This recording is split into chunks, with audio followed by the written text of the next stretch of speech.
Welcome everyone, and thank you for joining us to the virtual roundtable series of the Peanut community that are taking place every 2 weeks. Before we begin, all attendees will have their microphones muted and their cameras turned off. And before finishing, panelists will be given a space for questions using the question and answer tool that is located at the bottom of the screen. Today's topic is what every crypto exchange, VASP, and Hodler needs to know. We are so honored to have as host, moderator and director of the Platinum Network community, Director Hugo Cuevas-Mohr, expert witness, attorney, former US banking regulator, Ross Delston, CorCom founder, Brandi Reynolds, last but not least, founder of BitAML and ComplyFit, Joseph Ciccolo. I'll hand it over to you, Hugo. Good luck. Okay, thank you, Luli. Thank you very much. So good morning. Good morning. We are in the. I'm in the East Coast. So if you are in Europe, then it's your afternoon, and if you are in the West Coast, you just woke up. So thank you really for joining us. We're gonna have a very nice virtual roundtable. We call them VRTs. And I'm going to let every one of the panelists introduce themselves when is their time to speak. As I was telling them just some minutes ago, it's so nice to work with compliance professionals when we do VRTs because they organize themselves pretty good. So as a moderator, I don't have to do too much organization, because they do it themselves, which is, I guess it goes with their profession. So I just want to mention before we start that in about 5 weeks, we will have our first virtual event, IMTC World. I know many of you are sad that they cannot join us in Miami. 10 years doing the event presentially, this is a big challenge, but we've taken on that challenge. We decided to do it virtually. We're going to have 88 sessions in 4 days, which is a lot. And we're talking about close to 300 panelists, but we have done it on purpose like that, just to reunite the family in this industry. We are just such a big family. This is, I always say, this is the cross-border money transfer and payments industry. And it is a big family spread all around the world. And there's some good things about doing virtually. It means colleagues from so many places in the world will be able to join in and participate. So we are excited. We've learned a lot. We're still learning. It's a difficult thing, but we are blessed that we can reinvent ourselves with this pandemic. Some other companies cannot have the ability like a hotel. Yes, it's been a lot of work this year. Because we have not been able. I mean, we do consulting, the four of us, and it's been busy. So we're blessed by that too.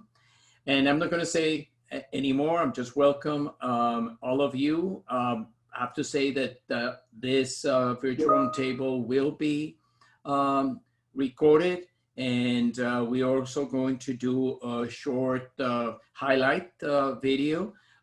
For those who just need little nuggets of information. So that's going to be available for you who are listening today, or your colleagues and friends that after you listen to this, you said, oh my goodness, Joe or Maria or Juan must see this, and you share it. So it is live now, but it will be available for recording. Now, there is a question and answer. Please, I'll be checking that while the panelists make their presentations. So I will, any comments, questions, anything, just put it in there. We'll take it on. We'll discuss it, and that's it. So Let's start now. Brandi, you are the first one to go. She's sharing her screen right now, so you probably see the presentation come in. So Brandi, good morning and nice to have you. Nice to see you again. Great, thank you so much. It's such a pleasure to be here today. Just want to thank everyone for your time. We are very excited to have this topic that we can bring before you today. We just want to be able to share some of our knowledge and information with you guys. We do encourage that if you have questions, please ask those along the way. Hugo can let us know if you have one that pops up for us in the chat box. So we're glad to entertain those throughout the presentation today. So with that, we will get started here. Make sure I'm on the proper screen. Perfect. So I just want to start out by saying that when preparing for this roundtable, I was very excited about this topic because I have been on the giving and the receiving side of reviews as an in-house counsel for over 11 years and now as a consultant. And I do have to say I much prefer to give independent reviews than to be receiving them. It's just one of those things where you have more control if you're giving than receiving. It's just, I guess, the nature of a compliance person. But this session will discuss the fundamentals of the independent review. Then Joe and then Ross will have some other sections to share some good information and details with you. So in this new world of COVID, we're only seeing right now offsite reviews. As you guys know, we were all in some kind of quarantine / work remote or a hybrid model thereof. So right now you're going to see auditors and examiners both just performing these type of offsite reviews. However, I will say that there's going to be more of a trend here soon, possibly in 2021, to get back to the more on-site reviews. So that's what today we're going to discuss in this fundamental section, both the on-site and off-site reviews. So most reviews will start with an information request. This information would usually be uploaded into a secure document portal, such as a share file, leap file, Google Drive, etc. And some of the information requests may include some of these items you see on this slide here. An overview of the company, the products and services. It could also step into LMSB registrations, state licensing, the BSA AML compliance program, the registration for, again, the LMSB registrations, not just the initial, but the renewals as well. Office of Foreign Assets Control.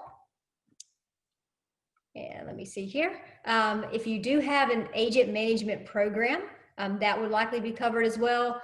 Record retention, information sharing, a law enforcement request, and vendor management. And that's just to name a few. Joe, I know that you also perform independent reviews. Is there any one particular item here on the initial information request that you would just want to say that is just even more important right now as a focus point, or that a company should be prepared for? I think you covered it quite well, Brandi. I think having that information ahead of time and being able to audit time as an auditor. So I think this is a great start, and certainly wanting to get to know, I think you have vendor management down at the bottom. Certainly want to know the vendors and the assets that the auditee is bringing to the table. What controls beyond the controls, excuse me, what resources, what tools, whether they're open source and based, that. And I think, Joe, I think you're cutting out just a little bit there. I'm not sure if it's my side or yours. Ross, I can see that you're kind of moving around there. Can you hear me okay? I can hear you, Brandi. I just wanted to add or ask you a question about this. I always look at SARs and decisions not to file SARs, suspicious activity reports, but I don't like to get them up front. But I was just wondering how you handle SARs. Yes, absolutely. And that is one area that I've noted further along in the presentation, because this is a very important topic. And nowadays with COVID especially, this is a sensitive topic amongst many companies.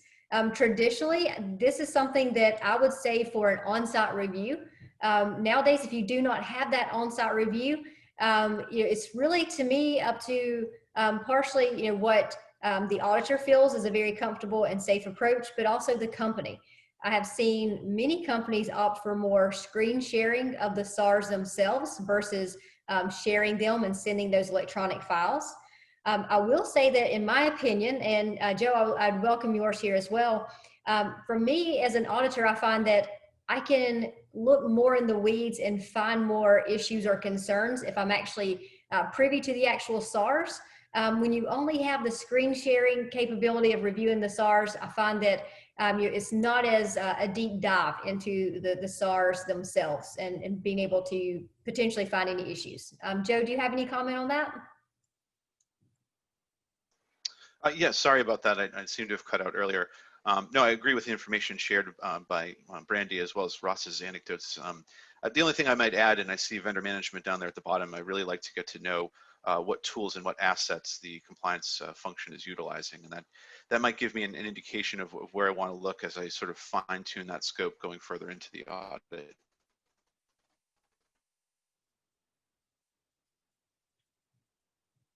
Perfect. Thank you, Joe. I think you're having just a little bit of technical difficulties there with the sound. So I'm going to move right along to this next slide here so we can keep on track.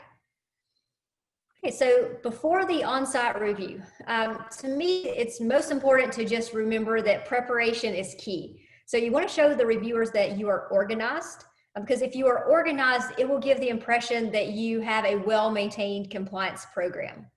You should coordinate the arrival times for the on-site reviews. You should ask for an agenda, and most importantly, relax, because the goal of the review is to make your organization stronger. I always like to stress that the independent reviewer should be your partner in compliance. They're not there to fine you, to report you for issues. They're there really to help you, to be your partner for success. So what happens during an on-site review? So to enhance the value of compliance, you might consider sending out company-wide email prior to the reviewers coming on site. And as a reminder that all employees play an important part in compliance. So you should explain what compliance means for your company if it is not already clear. You should also possibly look at sending out reminders about what not to do when the auditors are on site. So that is very important. You want to make sure that you also prepare everyone for the interview process, what you should say, what you should not say. If someone doesn't know the answer, then that's quite all right. You should prep them. Then it's okay to say, let me follow up and check with you or check with someone else. Here on this screen, some of these may seem like silly reminders, but I have had horror stories of auditors who have been stuck in rooms with no windows in a basement, no water. They're not aware of where the restrooms are. So you keep your auditors and, for that matter, examiners comfortable. It will make your life a lot easier. They'll be more at ease. And then, kindness goes a long way. Here in the South, we definitely pride ourselves on hospitality. So I try to just encourage, that is definitely, when in doubt, the best route to go. So continuing on for what happens during the on-site review. So no matter how well you are prepared, you should remember that there's going to be more information needed. So one way to head this off, though, is to provide a company overview presentation. Get into the weeds. This is your time to tell your story. Tell the auditors what makes you unique. What are your products and services? Why do you care about compliance? This will just provide less opportunity for additional information requests if you are well prepared and if you're thinking ahead. If you're in their shoes, would only providing one document be enough, or is there additional information to build the story that would be helpful? Also, just provide ongoing check-ins. If it's on-site or off-site, is still a best practice. Make sure that the auditors have the information that they need. Be willing to set aside time for those follow-ups. So post on-site review process. So it's kind of now what? There should always be an exit meeting. You should always have a designated individual from the very start point of the audit through the very end. And this individual should schedule the exit meeting, ideally when the audit first begins. This will allow for proper scheduling to avoid any conflicts. It's very important to have the right people at the exit meeting. I'm going to make sure that the exit meeting should cover any potential findings and recommendations to enhance the current compliance program. Now, keep in mind, the auditor may not be finished with their review at this point in time. However, they should be in communication with you for what they have seen so far. This will give you plenty of time to go ahead and start working on your management action plan. You should ask the auditors what their ETA is to complete their testing and provide the draft reports. Post onsite. This is a very important piece, and I'd like Ross or Joe to be able to pipe in here. For me, it's very important. There's still some information to be concluded. There's still interaction between the auditor and the company itself. But what is your recommendations as far as if you know that there's going to be findings and recommendations, how should someone prepare for that? Brandi, this is Ross. I'm not sure which side you're talking about, as far as the auditor is concerned, or as far as the company is concerned. As far as the company is concerned. So what could you offer as far as any guidance if you are aware that there could be some recommendation or violations coming down that will be in the final report? Well, I'd want to prepare my people for that. I think the bigger issue, though, is no matter how good you think you're doing, people look in the mirror all the time and think that they're doing great. And then they get a checkup and find out from their doctors that their cholesterol is too high and their blood pressure is out of whack. So I think it's part of the process that the company being reviewed needs to understand that not only are they not perfect, but there may be some major shortcomings. I've had many clients surprised by the number of recommendations.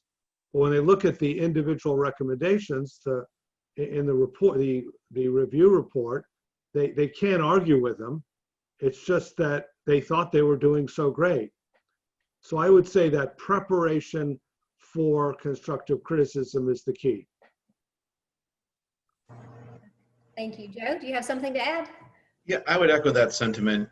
Certainly want to manage expectations ahead of time, and I think you did a good job of covering that, Brandi, where we want the those that are undergoing the audit to really feel comfortable. To me, and the way that we present it to our clients is, this is a second bite of the compliance apple.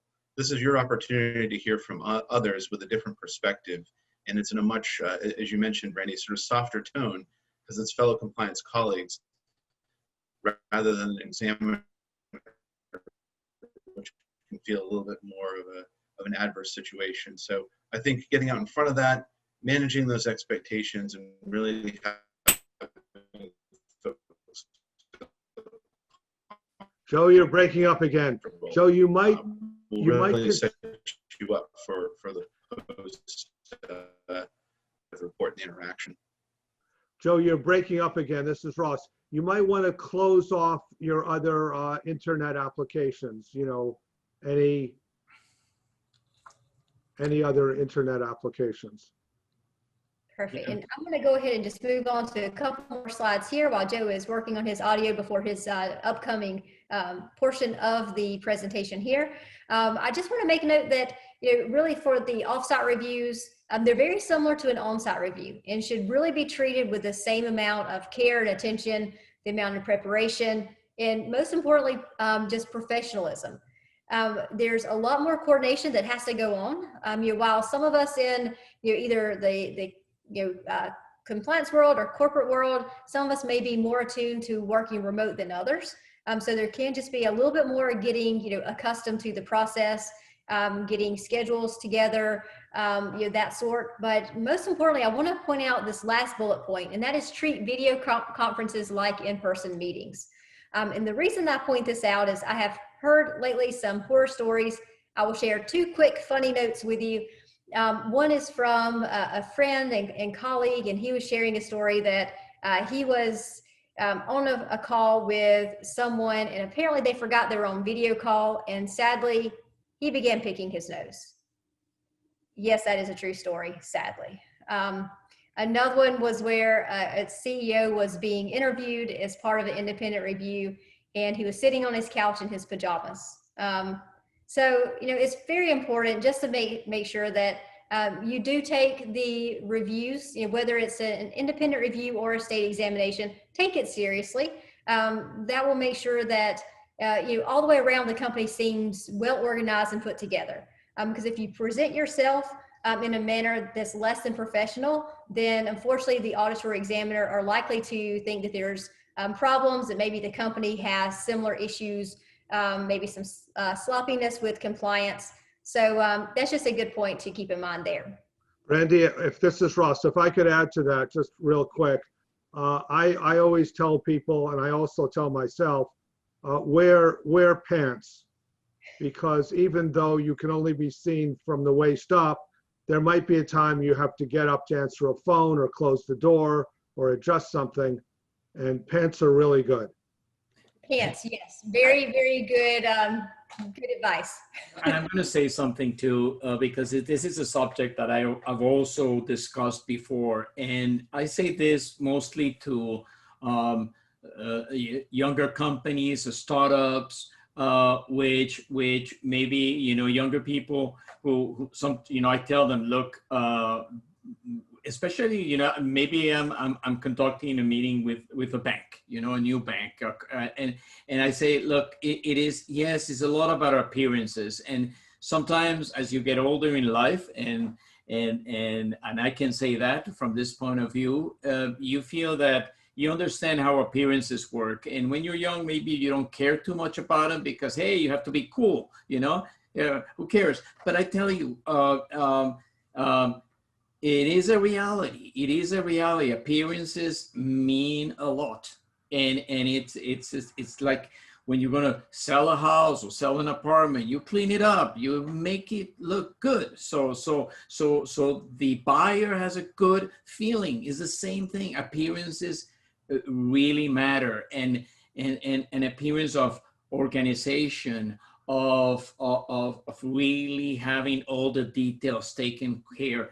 It's very, very important, and it is like that. It is part of life. We're humans. Appearance matters. So I just wanted to add that, because I have also witnessed some things that I say, my goodness, I can't believe that this is happening. So I just interrupt there, but go on, Brandi. No, thank you so much for that. And lastly, I'll just point out, kind of to Ross's point earlier, if you have any doubts about sharing information, don't share it.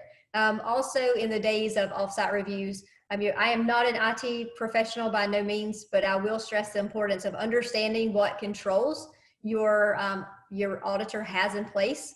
How will they be keeping your information secure, especially if there is a request to review SARs offsite.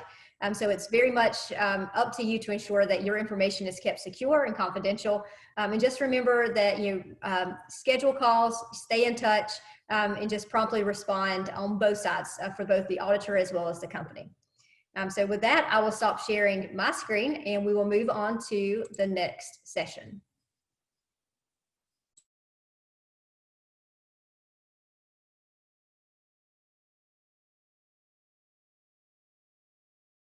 So it's now Ross, okay. So it is Joe who is up next. Okay, Joe. Yes. Great, thank you very much. Thank you for that, Brandi. Is everybody able to see my screen? Yes, we can. All right. Excellent, fantastic. Well, thank you, Brandi, for kicking us off. I really appreciate the comprehensive background and deeper dive into audits more generally, and I think that really gives us a good framework and a good solid footing. And there are a lot of things we need to remember, especially in this post-COVID environment we find ourselves in. So I think a lot of great anecdotes there. I'm often asked when it comes to audits, what's so different about crypto? What's so different about VASP?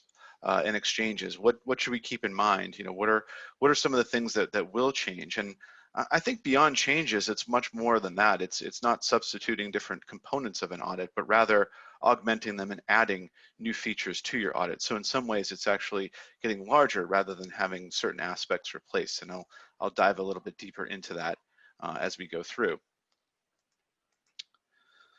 So the first aspect that I think of when I think of an audit in terms of crypto is KYC and CDD. So to me, that's a keystone of AML. And indeed, when we think about, when we think about going through an audit, we think about a compliance program, that first critical step that we have at the front lines, right? So we think of placement, layering, and integration, the cycle of money laundering.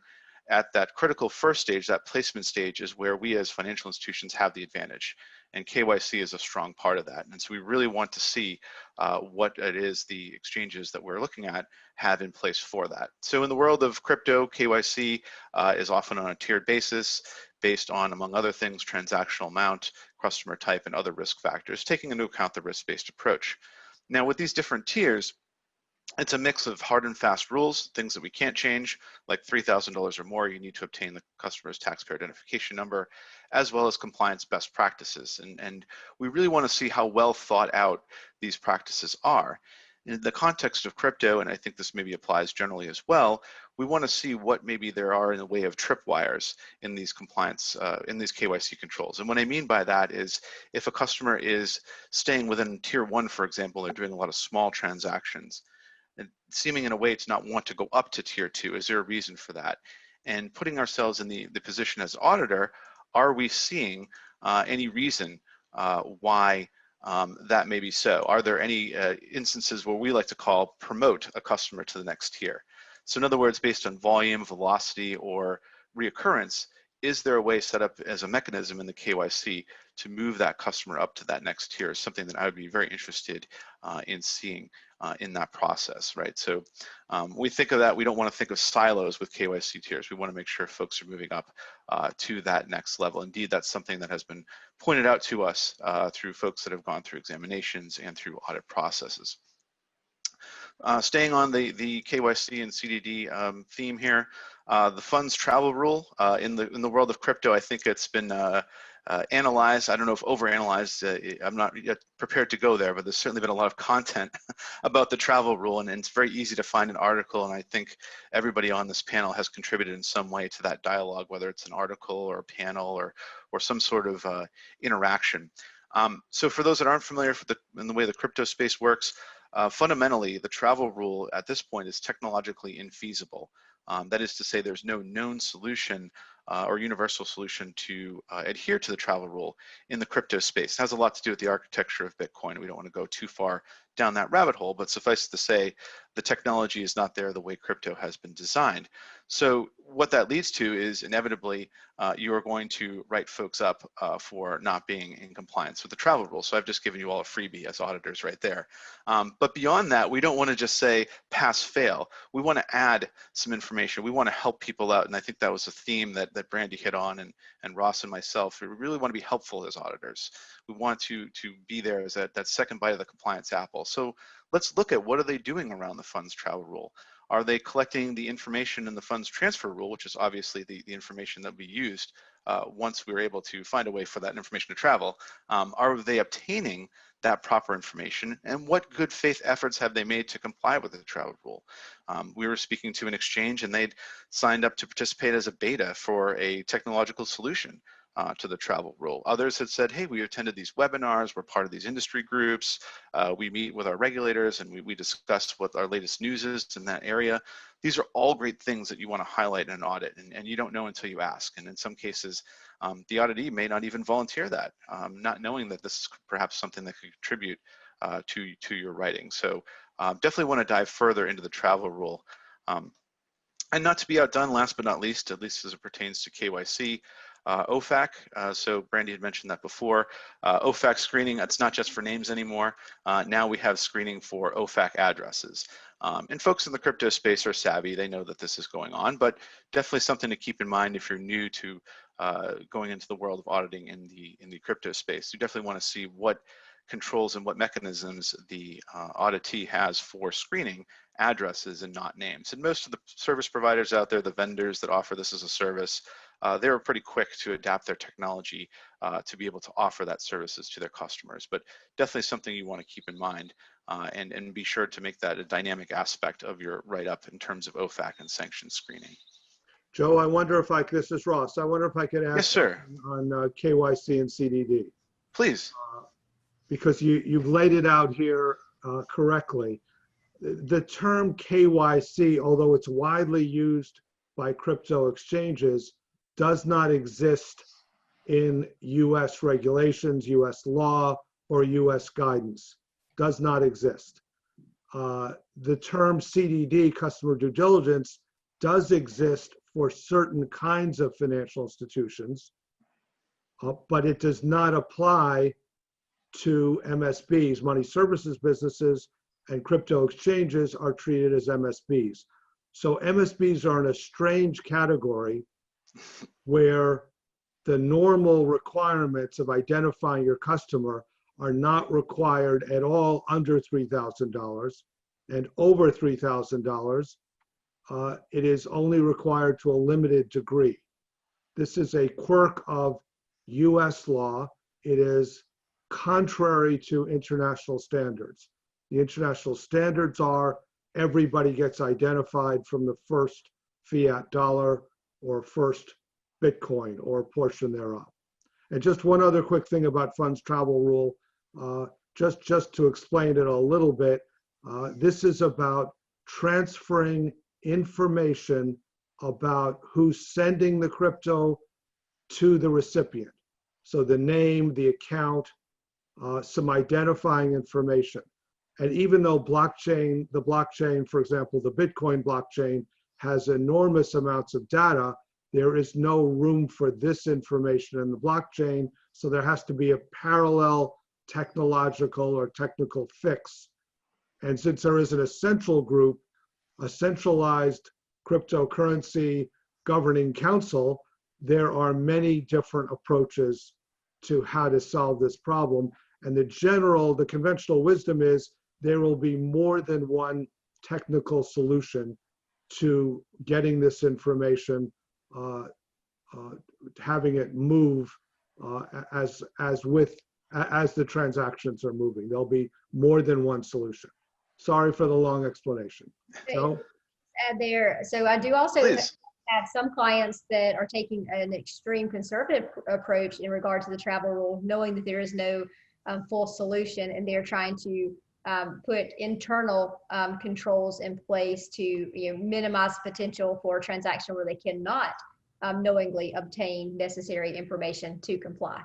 So you get definitely, I think, a wide range of ways to try to show some sort of compliance efforts.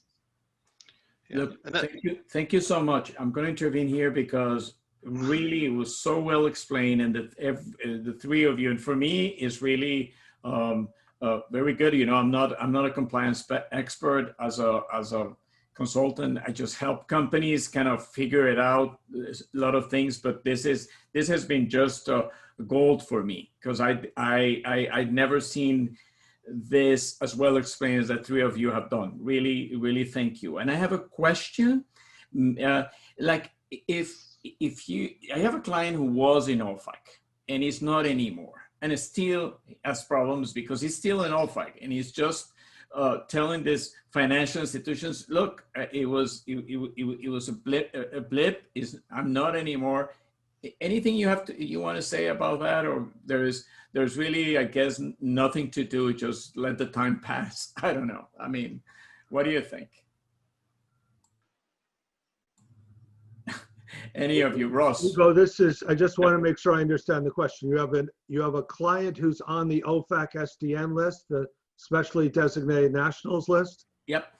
You're a brave man, let me say that, to take on such a person as a client. They're typically either terrorists. No, or just typically, yes, on the SDN list, they're either terrorists or members of criminal cartels. Ordinary criminals are not typically included. But yes, you can be on it by mistake.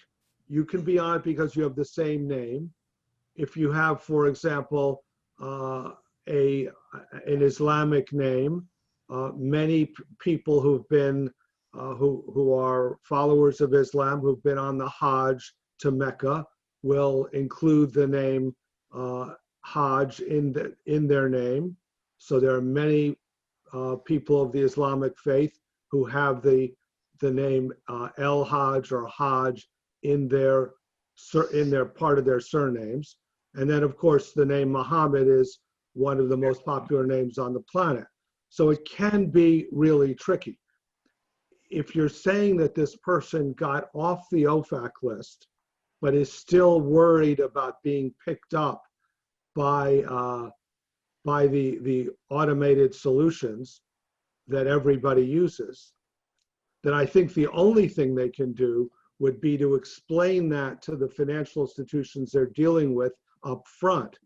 There isn't any good fix that I'm aware of. If you're asking how to get off the list. No. I think you explained it well. This is the problem. It's just that there's no way really. I mean, of course, you can always hire a lawyer and try to do many things, but it's one of those things. I just wanted to mention. I think you were. Thank you for making that clear. I think it's important that's clear. And then I guess with wallet addresses, you just have to. I mean, you can just drop that wallet address forever and forget it. You cannot do the same with your name, or most of the time you can't. So Hugo, just to make you aware, as you know, I don't work for free. And since I gave you advice, I will be sending you a bill in the morning. But seriously, that's a really good question. Thank you. Okay, Ross. Now I see. Thank you. Thank you all. I'll let Ross and Hugo square up offline. So we'll dive back into the KYC. Just a couple thoughts before we move on, and I appreciate the dialogue. It's actually jogged a few ideas in my mind. I know that Brandi had mentioned perhaps some controls around travel rule with some of the more conservative businesses out there. We actually worked with a client that capped their per person per day transactions at about $2,500, just so they didn't have to entertain the travel rule. They still fully recognized it. They still had that as a write-up in their compliance documentation. Here's what we understand the rule to be. Here's the best things that we can do to comply. But to mitigate that risk, stop their transactions at $2,500. I don't necessarily see, the Coinbases of the world doing that, but from some of the smaller players that are maybe dealing with smaller transactions, that may be just an easy control that they can put in place and say, we do some large transactions from time to time, but I think that's probably something we can sort of de-risk from our portfolio of services and our offerings. And then one other quick note on the KYC tiers. I think it was interesting. We did an audit several years ago, and this particular kiosk operator, they had, I kid you not, it was actually written in their compliance program by a lawyer, no less. They had an anonymous tier, meaning that no information whatsoever was obtained. And so our immediate question to that was, first of all, the word anonymous should never appear in a compliance document ever, unless it's referring to the negative or some sort of mitigating tool. But I almost never say never, but never put the word anonymous. And then our immediate question was, oh, that's interesting. So how do you perform OFAC if you don't have even a name or some basic information? So yeah, look out for anonymous tiers. We don't like those in compliance. No, this is Ross. As you know, I'm a lawyer. Lawyers have a name for people like that. They call them criminal defendants. Well said, Ross. So moving on from KYC, I'll talk a little bit about some of the things to look at in the areas of transaction monitoring and alert routines. One of the items that we hear a lot from law enforcement, from examiners, and from auditors as well, when it comes to transaction monitoring, are you looking for customers that are sharing? And I use the word sharing in quotes here. Sharing does mean caring, but in this case, it does not. Customers that are maybe sharing attributes, whether it's a single wallet address with multiple customers, which is a red flag that is one of the top red flags on our list, or other indicators that individuals may be working together in concert. They may be sharing attributes, and it may be a sign that individuals may be colluding with a more organized group or more organized criminal group or authority. So when you're doing transaction testing, yes, look for that when you're sampling, when you're going through the transactions, but also what are some of the countermeasures to avoid velocity and volume related issues and for individuals that are sharing attributes. Because in the world of crypto, as is the case maybe more in payments than in banking, they are so-called walk-up transactions rather than having accounts. So it's possible that individuals could come back and forth and present themselves with a different phone number, with a different piece of information, more so than it would be for banking. So we really want to look for that. That has come up on examinations time and time again. It's maybe a little bit of low-hanging fruit for the examiners to look at, but certainly make that a part of your audit. As we alluded to earlier, it's great to get friendly advice from an auditor as opposed to something a little bit more dramatic from an examiner down the line. Continuing on the theme of transactions and transaction monitoring, wallet address risk. So where is that crypto coming from? Where has it been, and how has the VASP scanned that particular source of funds? What research have they done? Have they looked into blockchain analytics that was mentioned earlier? We have some records on the blockchain. That's fantastic. Bitcoin is not anonymous, despite what you may hear. It's pseudonymous. We have some characteristics on the blockchain, time and date stamp and some of the other characteristics that are objective pieces of information. But we also have subjective pieces of information as a result of some of the blockchain analytics companies out there. I don't want to turn this into a commercial, but there's some companies we might have heard of, Elliptic, Chainalysis, CipherTrace, that are very community focused in the crypto space and providing a lot of information and resources free of charge to the industry. But as well, they offer subscription-based tools that can do some risk weights and measurements as it pertains to the crypto. So when you're looking at a crypto VASP, looking at an exchange, Bitcoin ATM, whoever you are auditing, you really want to take a look at how are they risk managing, how are they identifying the risk of those wallet addresses and where that source of funds has come from. You know, where has your Bitcoin been before it has come into your institution? And then for that matter, how are you tracking where your customers are spending their Bitcoin? And are you? And how many hops do you follow in that blockchain? And so these are all critical questions to ask in identifying those types of risk. And then finally, last but not least, as it pertains to transaction monitoring, in the crypto space, a lot of crypto companies do business with other crypto individuals and crypto companies. It happens all the time. Unfortunately, many of these folks are not licensed or properly registered. Whether they know it or not, however willfully blind they may or may not be, there are individuals that will use these platforms to transact, right? So if you're talking about a peer-to-peer platform, again, not wanting to turn this into a commercial, but you know, companies like Paxful or Local Bitcoins, there's platforms that connect two peers together that can buy and sell. And so exchanges, less so exchanges, more so maybe Bitcoin ATM operators or other more smaller companies that maybe don't have a bank account or have trouble getting access to liquidity providers, right? So if they don't have a bank account, they can't wire ACH money to procure Bitcoin. They may go on to other sites, you know, and in order to procure that Bitcoin. So what is your VASP or exchange that you're auditing? What are they doing to help identify individuals that are unregistered and unlicensed? And by the way, if they're doing business with a registered and regulated money transmitter and they've taken the risk-based approach and onboarded that customer properly, there's certainly nothing wrong with that.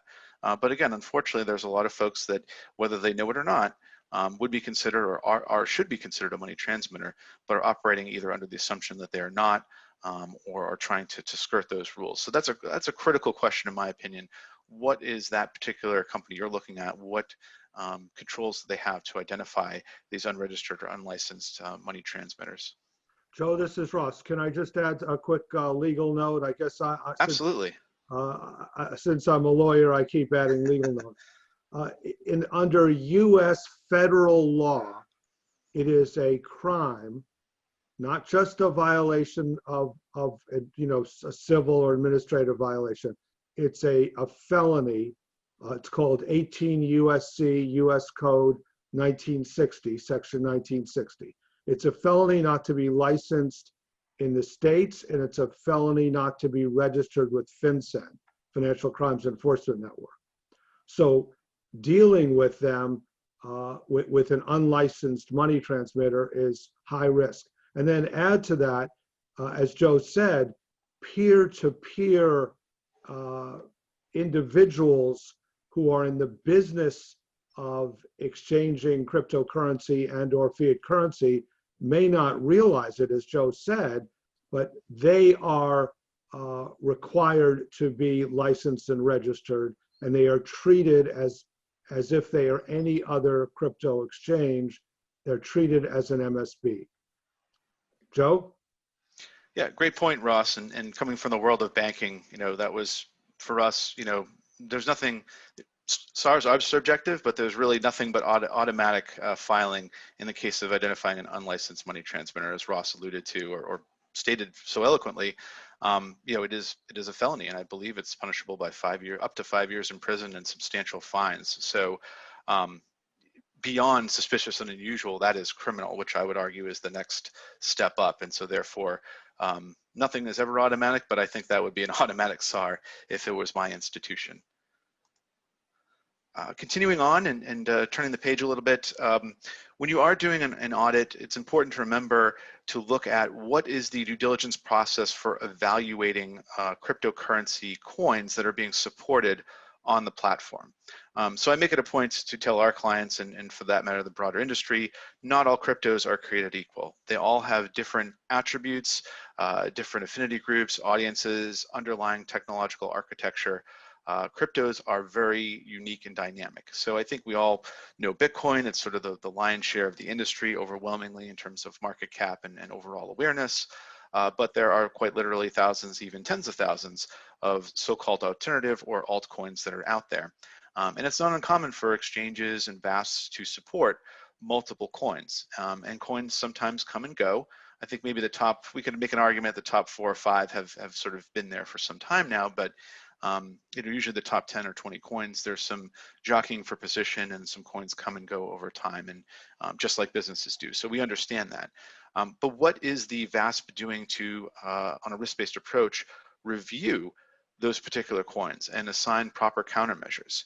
And do they have a specific policy, or in some cases, we've seen a very complex matrix. We were working with one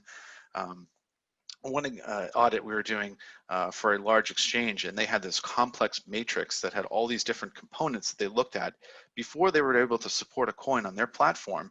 They not only were starting with the Howey test, I think that's maybe low-hanging fruit, that's the beginning. Let's see if this is a security, because we don't want to be an unlicensed broker-dealer. So let's make sure that this coin is not security before we list it.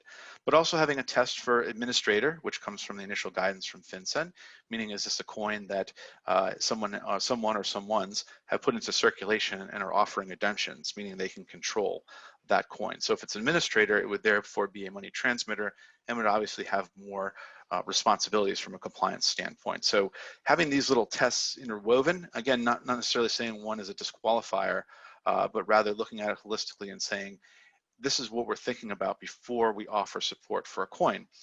Is there marketplace demand, or perhaps more pointedly, what is the marketplace demand? Is it sort of these obscure forms where it looks like people may be trying to manipulate the price, or is there a legitimate use case and there's some good conversation around that, through some open source reviews and information that's come to your attention? And going along with that, any reputational risk that you may have seen as a result of your investigation. And then finally, I really like the last one. We're looking at the technical attributes. That's very important, obviously, from a risk standpoint, but we're actually doing an audit of an exchange, and what they would do as part of this process, and they would have something along the lines of what I've laid out here, a very complex matrix process, but what they would also do is they would bring in their information security and their programmers that are already in their team in-house, and they would say, hey, this coin we're looking at, would you provide us some insight? Would you kick the tires? Would you take it for a test drive and let us know what you think? And so they would turn it over to the programmers who would geek out trying to poke holes at this crypto, and really would then report back to the compliance department on their findings. So really a lot of dynamic interactions can take place there, and certainly certainly some opportunities to ask a lot of questions and really want to see what is their process. Because when you list a coin, you are responsible. You take with that the risk that goes along with supporting that coin. So it should be a well thought out process and not just simply list any coin that comes along. So definitely want to make that a very strong part of your audit review process. Whoops, skipped ahead there. And then finally, the all-important miscellaneous category. So a few other items that I would certainly encourage you to include in your audit and properly document. I think this was mentioned before by Brandi when she mentioned state licensing, and then Ross, of course, mentioned that as a responsibility that you have in order to stay compliant and in good standing with FinCEN. So for state money transmitter license, this is interesting in the world of crypto. Depending upon your business model, you may not need a money transmitter license at the state level. Depending, again, on the facts and circumstances, as everything is unique, facts and circumstances of your business, you may not necessarily need a money transmitter license. And so as auditors, we kind of look at that information, we should think, oh, okay, that's interesting. But now we're going to trust but verify. We're going to go ahead and we're going to do some research and say, okay, does that state require a license and under what circumstances? I will say that if you call out to state level regulators, state level money transmitter regulators, they generally answer the phone. And this wasn't the case 3 or 4 years ago, but more so fast forward to today, they've been actually been quite responsive and will, in many cases, give you an answer over the phone. If it's a little bit more detailed and nuanced, they may ask for a submission of a flow of funds diagram or some other information to give you that determination. You may see or may be presented with so-called no action or no opinion letters. That is to say, a state regulator on official letterhead, at least as far as my definition is concerned, would put some sort of, in writing, a no action, no opinion letter in response to the fact pattern shared by the business. So again, a copy of a license, that's probably the best thing that you can have.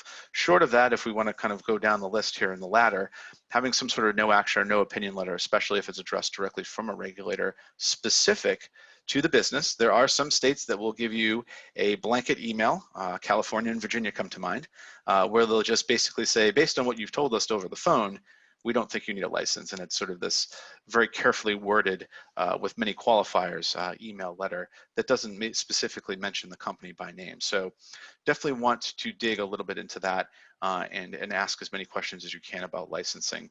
And then finally, I guess the sort of the consolation prize, if you will, of state licensure in your audit process. You may be presented with some sort of memorandum from legal counsel, whether in-house or external counsel, that basically says, hey, based on my client's fact pattern, we do not believe at this time that they are subject to money transmitter licensure in state X and state Y.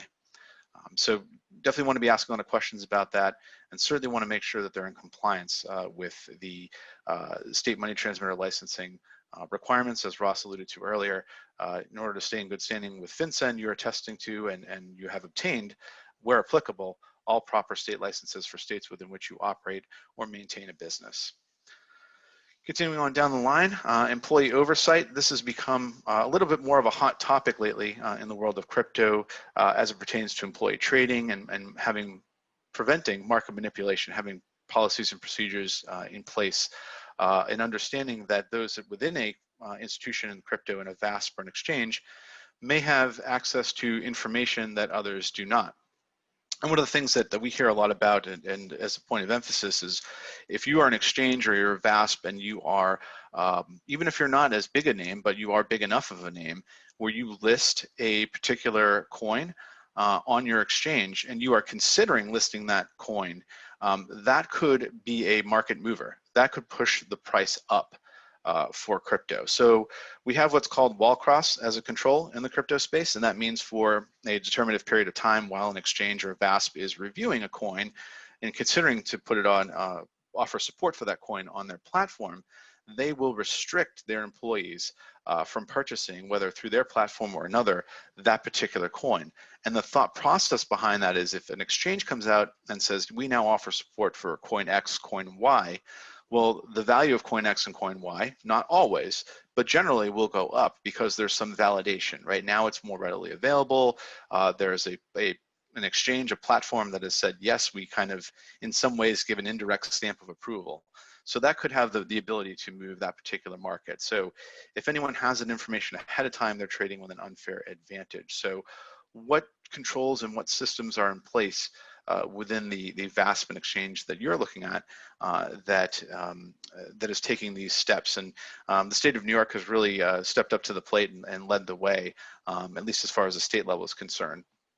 And looking at trading and market manipulation practices, they did a somewhat of a subpoena exercise some time ago, where they asked for the copies of these policies from various different exchanges, and at least from the articles that I read, they weren't maybe as enthusiastic as they could have been on where the high watermark was there. So, fast forward today, there's many more exchanges, there's many more cryptos, there's a lot more participants and activity in the space, and therefore there's more opportunities where individuals can trade on information. So what is the exchange or the VASP doing in that area? You certainly want to ask those questions and get down to the level of what controls they have in place and how do they oversee this.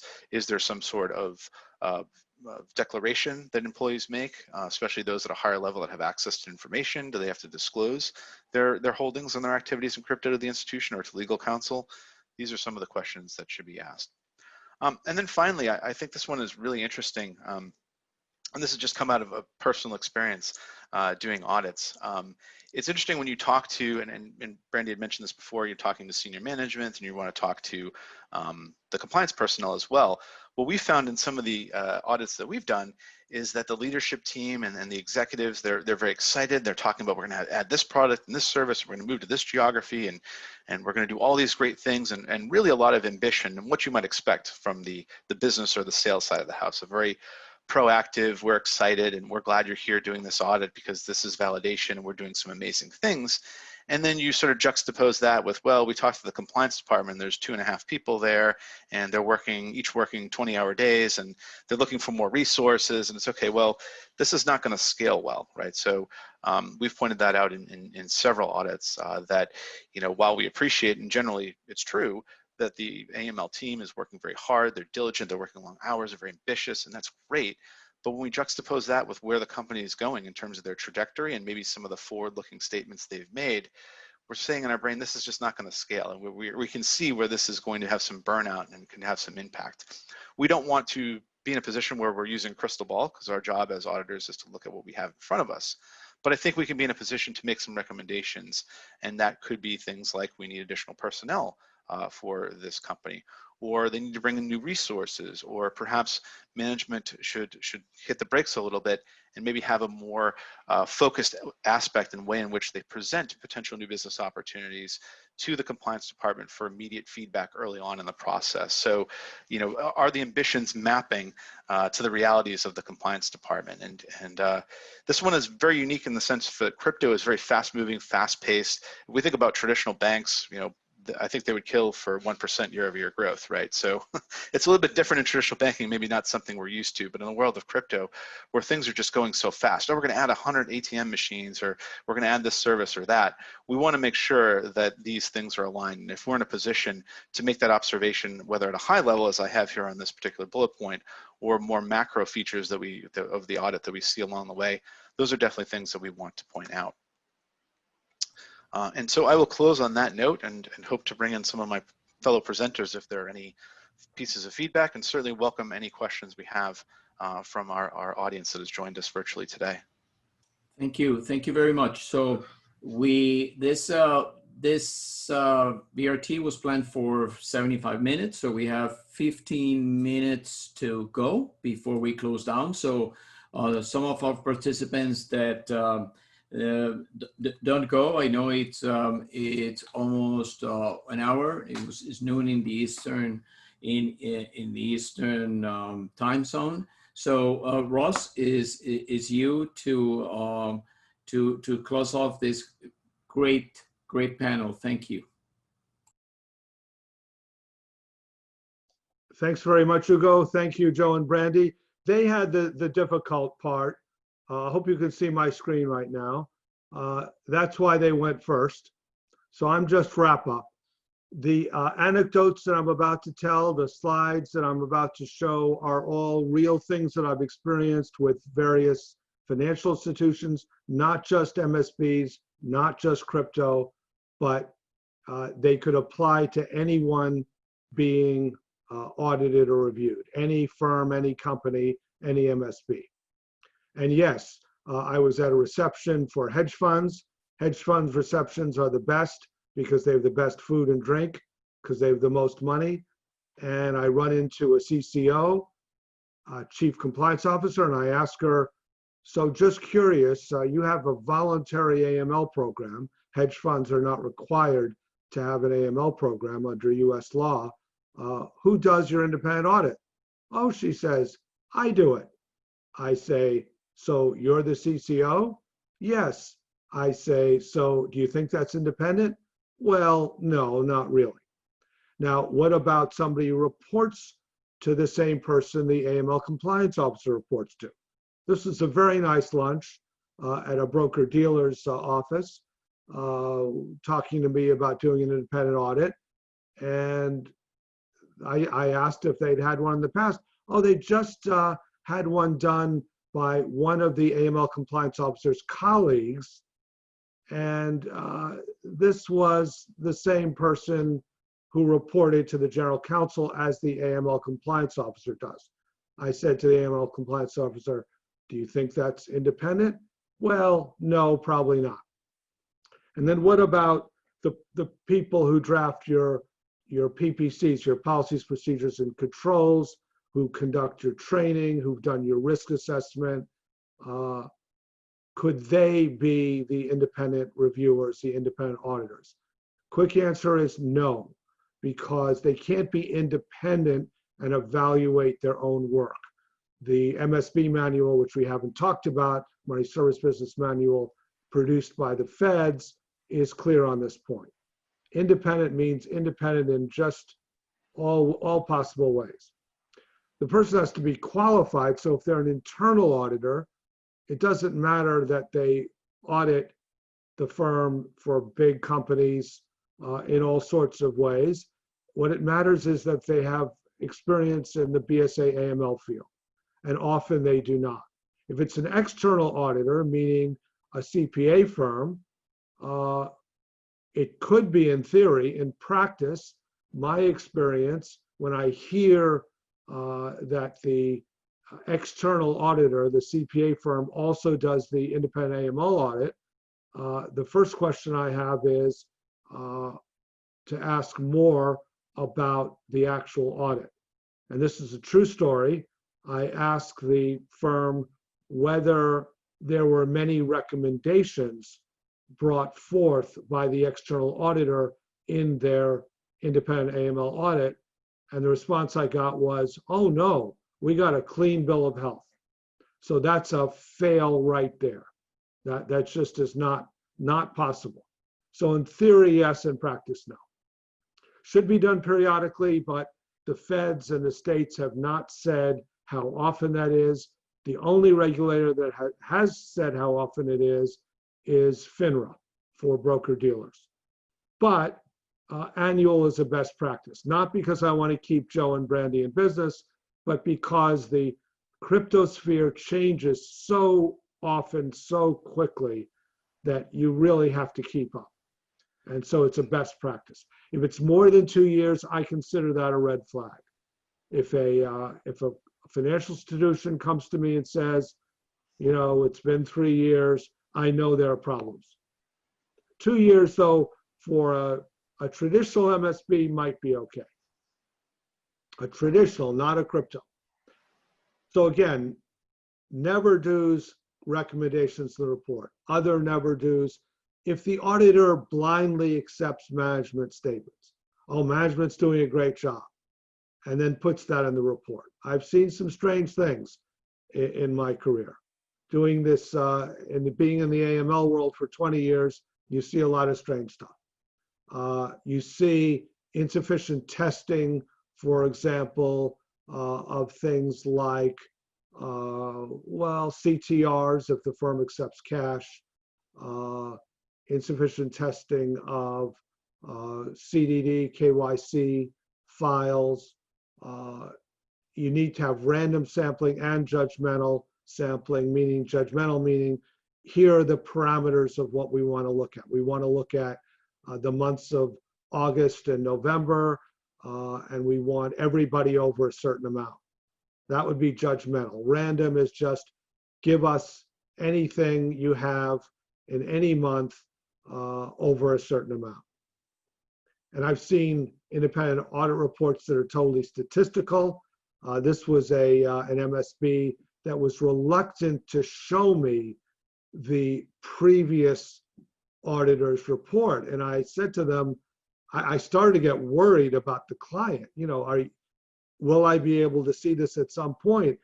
And I breathed a sigh of relief when the compliance officer said to me, well, of course we'll send it to you, but it was so terrible that we hate to show it to anybody.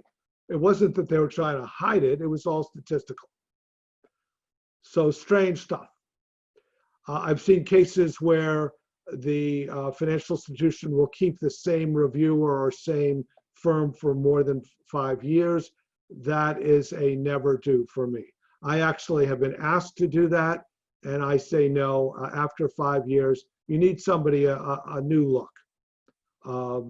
But it's not a regulatory requirement. It's just a matter of credibility. I always allow management to review the report, but I'm looking at the facts. Sometimes they disagree with my conclusions and my recommendations. That's their right. And I invite them to put in an addendum at the end of the report with their views. Nobody likes to do that because you're just highlighting the issue. But I'm not going to change the recommendations unless they're factually incorrect. You know, I'm saying you didn't file any SARs and I saw suspicious activity, and they're saying, well, actually we did file SARs. You missed X, Y, and Z. So I always allow the client to review the report for the facts. And it can be very helpful. I'll leave blanks in, you know, the year 2019, you conducted blank numbers of transactions. You had blank numbers of clients in blank numbers of countries. I'll let them fill that in.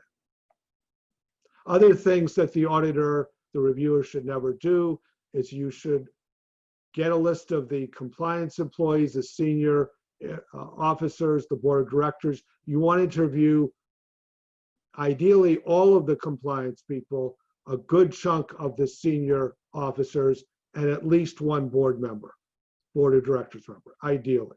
You want to include IT staff because there's a curveball in the MSB manual that's only in, it's only in an appendix. And I don't know why they did this, but they talked about business continuation plan.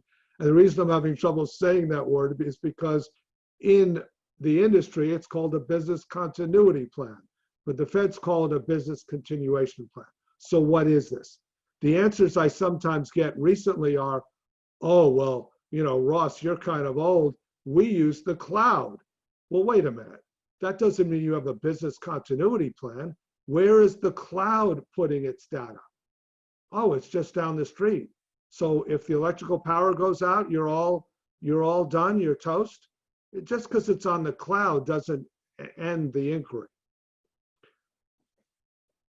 You want to interview the staff without bosses. People will tell you all sorts of great things when the boss is not around. Why will they tell this to you? Because I have big ears? Yes. Because I'm sympathetic? Yes. But so are Joe and Brandi.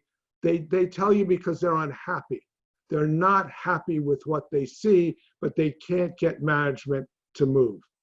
So I've had really good luck with employees. You want to have a clear scope. Right on the first page, you're only looking at the US operations. Your crypto firm has operations in, heaven forbid, Cyprus and Malta, or has moved around quite a bit from Hong Kong to Panama to Cyprus. Yeah, that's a problem, but you're not reviewing the Cyprus operations. You're only reviewing the US operations. You want to list the people that you talk to, but you never want to identify them by name in the report. You never want to say, Ms. S stated X, Y, and Z. I have cautioned people when I've done work for the IMF, International Monetary Fund, we review the AML frameworks of countries. And I've cautioned people in the government who tell me too much that I can't put this in the report because they'll know who told me and I don't want to get you fired. So I can put something vague in the report. Remember who your audience is. This is a strange thing, but of course it's the IRS. That's the US Internal Revenue Service. Yes, the tax people. They have a separate unit that handles MSBs, overwhelmed unit, a unit that's chronically understaffed, but it is the IRS, not FinCEN, who comes to your door or right now contacts you remotely. So that's one of the audiences. And the states will also audit you. So they want to see the most recent independent AML review. They want to look at it and say, yeah, this is for real. The board of directors, of course, that's easy. The audit committee, of course. But what about the home office, wherever that is? They can be an audience for the report. And the final one was a surprise to me when I first encountered it, but there are banks who specialize in taking on MSBs. Any MSB, the most traditional brick and mortar MSB in the world, is considered high risk by banks, considered high risk by regulators. But crypto MSBs are off the charts in terms of risk. Is it unfair? Probably. Is it based on ignorance? Possibly. But that's the way they consider it. So the banks are very, very careful, and they require, in some cases, annual independent audits. So they become mini regulators. And that's it for me. This is our contact information. And I think we have time for questions. We're still not at the 75 person mark. Let's see, I can stop sharing. Although I could leave the contact information up. Hugo, what would you like to do? No, this is okay. Anyone that wants that information, you can always contact us and we share it for you.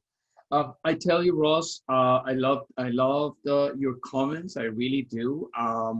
As I have been a CEO, owner of money transfer companies, and I wish what you said would all CEOs in the money transfer and exchange and cross-border payments will listen to that, because really there are things that I feel they're even, of course we're talking to compliance professionals, but really CEOs should listen to this, because really is interesting.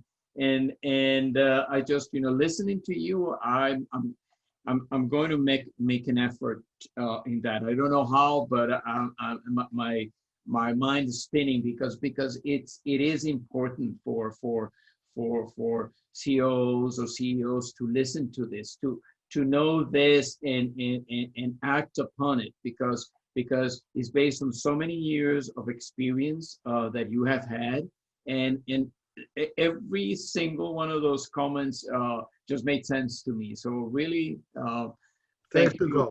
Thank you very much. I do have a simple solution. I have a simple solution for you. You need to invite Brandi, Joe, and me to one of your conferences to speak to them specifically about the do's and don'ts. Yes. I'll bet between the three of us, we'd have 300 of these examples and anecdotes. No, and I do think it's important, and I'm going to take you on that. Really, really do. Just for everybody to know, we at IMTC and the Platinum Network, we have Compliance Council, which was set up from an idea that our friend and colleague Connie Fenchel had, which is just to have this advisory board to help us what subjects are important in compliance and regulation, and really I really thank Brandi for helping coordinate that, because it gives me information I just don't know. There's so much information out there, and I do I mean, in everything that I learn, every time that I moderate this panel, I really learn so much, and that's how I learned about compliance.